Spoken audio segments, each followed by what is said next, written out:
பத்துப்பாட்டு நூல்கள் அடுத்து நம்ம பார்க்க இருப்பது பொருணர் ஆற்றுப்படை.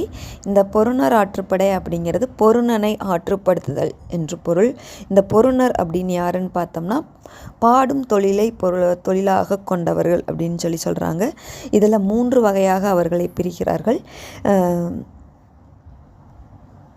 ஏற்களம் பாடுவோர், போர்க்களம் பாடுவோர், பரணி பாடுவோர் அப்படின்னு பிரிக்கிறாங்க. இந்த ஏற்களம் பாடுவோர் அப்படின்னா யாருன்னா ஏர் உழும் வயல் வேளாண்மை பற்றி பாடக்கூடியவர்கள். அடுத்தபடியாக போர்க்களத்தில் பாடுவோர்கள் அப்படின்னா மன்னன் போர் புரியும் போர்க்களத்தை நேரில் சென்று கண்டு பாடுவோர் என்று பொருள்படும்.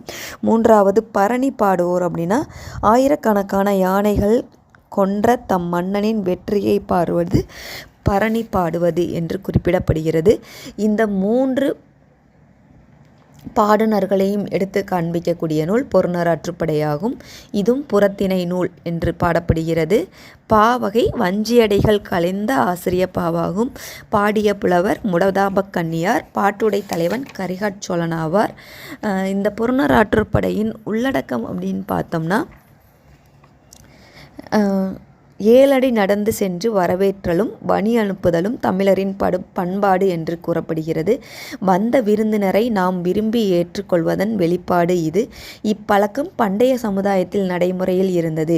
கரிகாட் பெருவளத்தான் தன் மன்னனாக இருந்தும் தன்னை நாடி வரும் பொருணர் இரவலாக இருந்தும் அவரை பெரிதும் மதித்தான். அவர் தமக்கு வேண்டிய சிறப்புகளை செய்தான். பொருணரை வழியனுப்பும் பொழுது 4 குதிரைகள் பூட்டப்பட்ட தேர்வரை 7 அடி தன் காலால் நடந்து சென்று வழி அனுப்புதல் இம்மன்னனினுடைய சிறப்பாக இந்த இடத்தில் பார்க்கப்படுகிறது. கரிகாட் பெருவளத்தானின் பெரும் குடை சிறப்பு இந்நூலின் வழியாக எடுத்து காண்பிக்கப்படுகிறது. அடுத்தபடியாக பாடினி, அதாவது பாடுனர் பாடினி அப்படின்னு சொல்லுவாங்க. இந்த பொருணர் அப்படிங்கிறதுல பெண்களை பாடினி அப்படின்னு அழைக்கிறாங்க. இந்த பாடினியினுடைய கேசாதி பாத வர்ணனை இதில் எடுத்து காண்பிக்கப்படுகிறது. அதாவது பொருணருடன் இருக்கும் பாடினி மிக்க அழகுடையவளாக இருந்துள்ளமை இந்த பாடலில் எடுத்து காண்பிக்கப்படுகிறது. பாடினியின் தலை முதல் கால் வரை 19 உறுப்புகளும் இப்பாடலில் வர்ணிக்கப்பட்டுள்ளன. அதில் இந்த 19 உறுப்புகள் என்னென்னு பார்த்தோம்னா கூந்தல், திருநுதல், புருவம், கண்கள், வாய், பற்கள், காதுகள், கழுத்து, தோள்கள், முன்கைகள், மென்விரல், நகங்கள், மார்பகங்கள், கொப்புள், நுண்ணிடை, அல்குல், தொடைகள், கணைக்கால், பாதங்கள் போன்றவை வர்ணிக்கப்படுகின்றன. இது ஒவ்வொன்றிற்கும் ஒவ்வொரு விளக்கங்கள் தரப்பட்டுள்ளன. அதே போல் இந்த கரிகாலனின் வெண்ணி பறத்தலை வெற்றி, சோழ நாட்டின் வளம், காவிரியின் நீர்வளம், வயல் வளம் முதலியானவற்றை முடத்தாப கண்ணியார் பாடியுள்ளார். இந்த நூலினுடைய மரபு என்னன்னு பார்த்தோம்னா விருந்தினரை எதிர்கொள்ளும் பொழுது விடை கொடுத்து அனுப்பும் பொழுதும் அவருடன் சேர்ந்து 7 அடி நடந்து விருந்தினரை சிறப்பிப்பது சங்ககால பண்பாட்டு வழி பழக்கமாக அமைகிறது என்பது குறிப்பிடத்தக்கது.